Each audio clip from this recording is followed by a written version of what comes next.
open up for questions. If you could just raise your hand, I'll call on you and just indicate who your question's for. That would be great. Arthur? Chris, what went into the decision to do it Now, meaning August 9th, or at this point? now? Now, before this coming season. You know, it was just the right time. You know, as a lot of our players have said publicly the last couple of days, Jake was basically been doing the job for at least a couple seasons, and we just felt like it was appropriate, and now was the time, and we're excited to see the C on him, that's for sure. Yeah. Jacob, who influenced you in terms of your leadership style and how you've brought that here to the Rangers, especially over the last few seasons? I think one of the main people who I stayed in touch with a decent amount was Andrew Ladd. From when I first started, he was I was someone that he looked after, and I'm grateful that he looked after me. And he was a great captain and leader. And I mean, I'm still good friends with Blake Wheeler. Those were the two of my big leaders coming up in the league. And then a lot of people have been mentors to me over the years. Adam Foote's someone I work with a lot and talk to a lot, and he had a big impact on me growing as a person, player, and a leader. Larry? How would you think, and any of you can answer, how would you think the dynamics will change in the way leadership group works, the way the communication is between players and the coach? What was it like last year, and how will it be different this year? I don't intend on much changing in that sense. We had our group of core leaders, and if anybody had an issue or wanted to talk about something, we would meet and call a meeting and discuss it and figure out how we wanted to address it. And that's going to have to continue going forward. I think all of our leadership group has different strengths, different qualities, different relationships with other players and people, and I think we use each other as well as we can to navigate through every situation. He said it the exact way as I thought. I mean, when we had our group together last year and we talked about it from day one, it's going to be about 23 guys. And obviously we had a core leadership group of veterans, and it's the exact way I envisioned things to happen with Trouba. Nothing's going to change. He's going to be our captain, our leader. But we got a good leadership group here, and that's what our team's going to be all about. So for whomever can answer, whoever made the decision, Chris, Turk, collective. Last year we kept hearing, we don't need a captain. You know, everyone else is making too much out of this.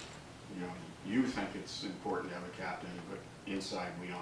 So what was the motivation to name? Well, for me, I didn't know our team last year. I didn't know the players coming in. I was a first-year coach. I mean, Chris was here as an assistant GM, and he knows the players better than I did. But to be fair to everybody, I never had a captain in Vegas, and we talked about that. I thought the best scenario worked out real good. I had 102 games with my players. Trouba played 101 of those games, and you get to know your team over the year. And I just think it evolved to the situation where, you know, we had a great group last year. We had a great season. We had leadership was outstanding, and you know, we made a decision as management, organization, players, and Jacob was a big part of our leadership group last year. I think a lot of the players mentioned in some of their tweets that Jacob was our captain last year without wearing a C. So we got to the point where we feel real comfortable, and we think he's a great leader for us. Molly? This is Turk and Chris can answer this. Just, do you feel like a team needs a captain in order to take that next step to be a Stanley Cup champion? Well, I think, not to jump in front of you, Turk, but we obviously have a lot of great leaders. You know, we've touched on that for a long time here, and we continue, we'll continue to have a lot of great leaders. And I think they're only going to help Jacob in his new role. And we've had, guys that have won, guys that have been around for a while. A good mix of some terrific young players as well. As far as taking the next step, we just felt like it was time. In the evolution of this team and this organization, it's been a while, and I know Jacob will do a great job as captain and pushing us towards our ultimate goal of winning a cup. Vince? Jacob, curious, players talk about goals, winning, individual accolades, whatever it might be. How much did you ever think about maybe wanting to be captain? Was that something that you had given any thought to? And then were there conversations about it, and what was your reaction when you got the news? It's definitely something I've thought about a long time, going back to, I guess, being a kid. I think there's a journal I wrote in when I was a kid, and that was one of the things in there. I gotta go find it in my bedroom. But yeah, it's definitely something. When I got here, to me, Hank was the captain. I think everyone felt that, and then when Hank moved on, I think that's a role that needs to be filled, and it's something I wanted to do, I felt I could do. I want to be a big part of this team. This is a way I can contribute. How did you find out? He told me, and I didn't really have much to say. I told him I had goosebumps, which me and my wife laughed about that after because I didn't know what to say. But yeah, so he told me, and I was pretty excited. Yeah. Did you find yourself, Jacob, last year, like your teammates say you were kind of the captain, even though you weren't wearing the sleeve. Did you feel that way? Yeah, I wanted to feel that way. I guess I wanted my teammates to feel that way. I wanted to be approachable. I wanted to be someone people can lean on. And I mean, I think we had, like everybody said, we have other great leaders in the room, and everybody did their part.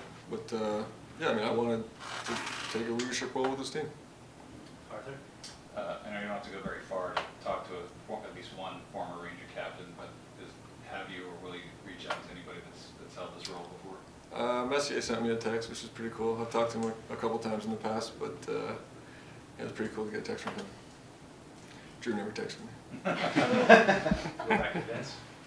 Jacob, with the rest of the leadership group, it seemed like you all kind of had a hand in playing that leadership role last year. I mean, do you feel like you need to talk to some of those guys? Like how does it work moving forward with some of the guys who've maybe been here longer than you guys, like Chris and Miko? Like, how is the interaction going to work now, do you think? I've talked to all of them on the phone already, and I basically told them I don't really want anything to change and don't have intentions of how things were run last year. Like I said, with us meeting our core group, and we all have different abilities and different strengths, and that's what I reiterated to them is I don't want you guys to act any different or view me differently. Like, I just want to be another leader on this team, and yeah, I have the privilege of being the captain, but everybody's got to do their job, and they're still equally as important in their roles.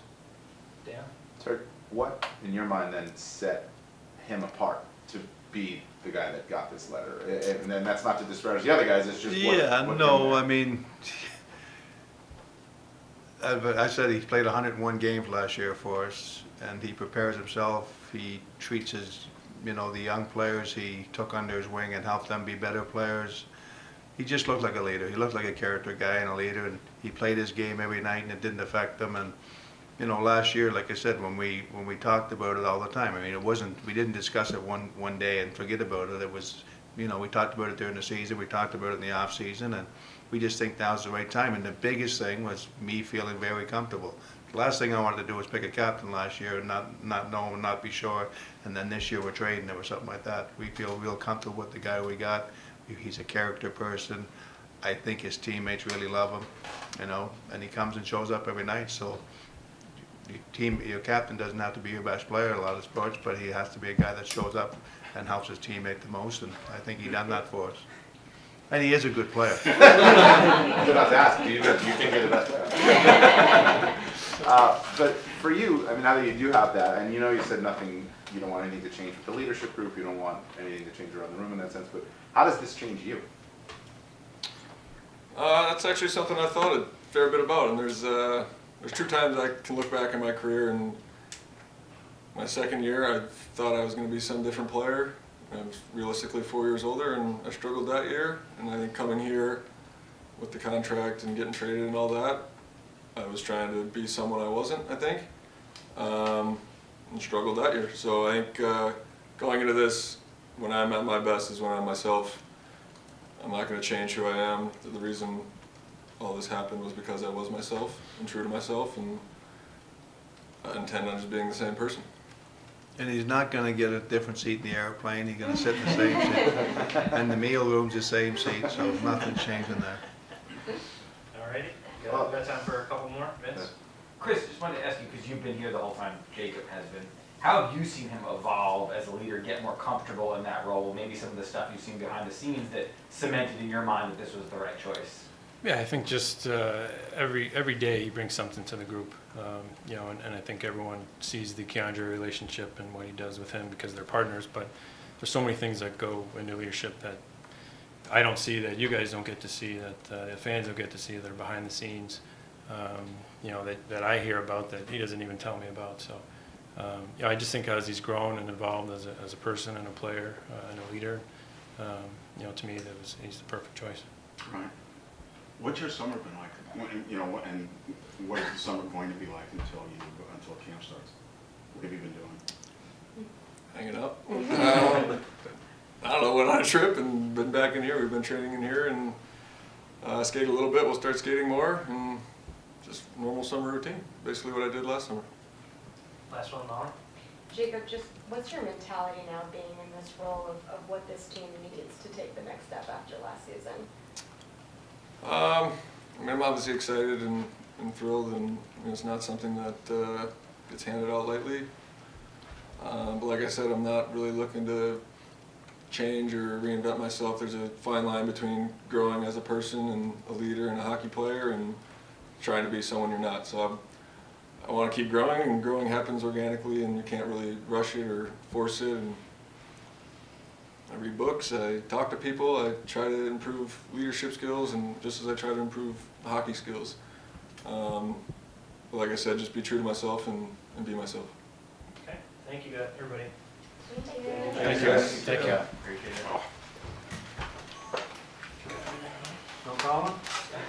He's in Ireland. Yeah, you guys ready to go away to do this. You excited to talk to us more, Jacob?